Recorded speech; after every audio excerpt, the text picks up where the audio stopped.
साहेब 800 रुपये 600 रुपये भाव चालू. साहेब तुम्ही पण एक शेतकऱ्याचे पुत्र आहे, तुम्हाला देखील सगळ्यांना समजतात.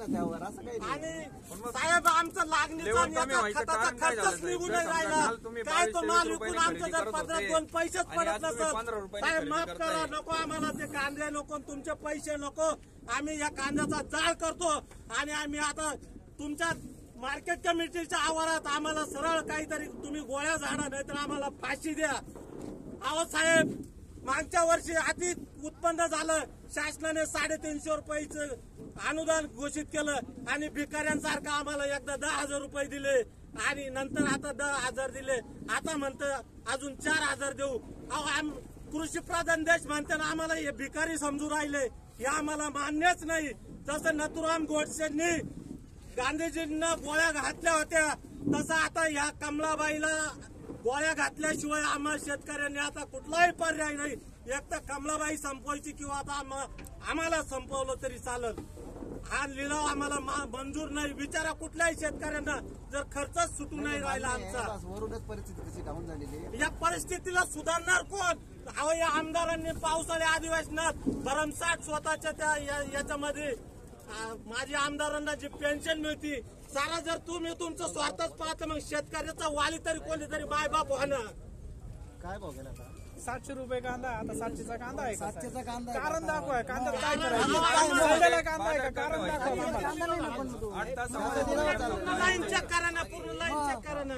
मागे गेलाय तो, मागे 600-800 रुपये असा भाव चालू आहे साहेब. आमचा बियाण्याचा, लागणीचा, खताचा खर्च नाही सुटून राहिला. मग ते कांदे विकायचे काय काय? मग घेऊ आपण तुमचा जो अहो काल पण तसाच गोंधळ झाला, प्रत्येक ठिकाणी होत. बाजार भाव कमी झाले. नाही बाजार भाव कमी झाले, पण मग शेतकऱ्यांना फक्त उपभोग वस्तू म्हणूनच वापरायची का? नुसतं तुम्ही कृषी प्रधान देश म्हणून समजायचं आणि शेतकऱ्यांच्या बाबतीत कुठलाही हिताचा निर्णय घेत नसाल तर काय आमचं शेतकऱ्यांचा जगून उपयोग काय आहे? एकीकडे दुष्काळ, एकपट, दुसरीकडे या तालुक्यावर अन्याय झाला.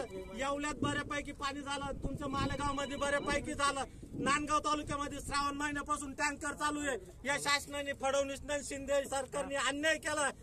या दुष्काळ तालुक्यात ओरिजिनल दुष्काळ असून तालुक्याला टाळलं आणि त्या ठिकाणी काय म्हणे सदृश्य. आता या सदृश्याचा अर्थ आम्हाला साहेब तुम्ही तरी समजून सांगा. आम्ही तर शेतकरी, सदृश्य म्हणजे असतं काय?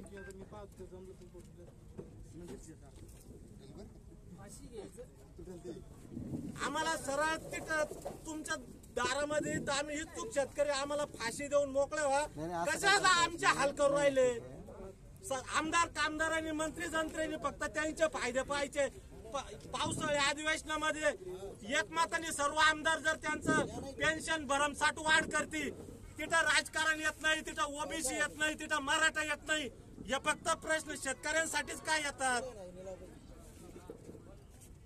लिलाव नाही साहेब, माझं एकट्याचं काहीच नाही. सर्व शेतकऱ्यांच्या विचारांनी मान्य. इतरही मार्केट कमिट्यांची परिस्थिती पाहिली ना, तिथे परिस्थिती झालं साहेब. साहेब एक विचारू का? तुम्हाला पगार किती आहे? वैयक्तिक विचार, पगार किती?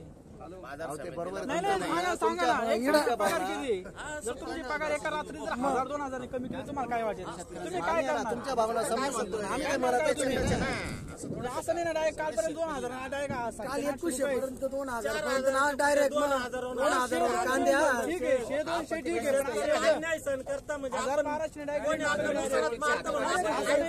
सोपं नाही. मग सगळंच मार्केटच्या हातात आहे असं काही नाही, सगळं व्यापाऱ्याच्या हातात आहे असं काही नाही. त्याला आम्ही व्यापाऱ्याला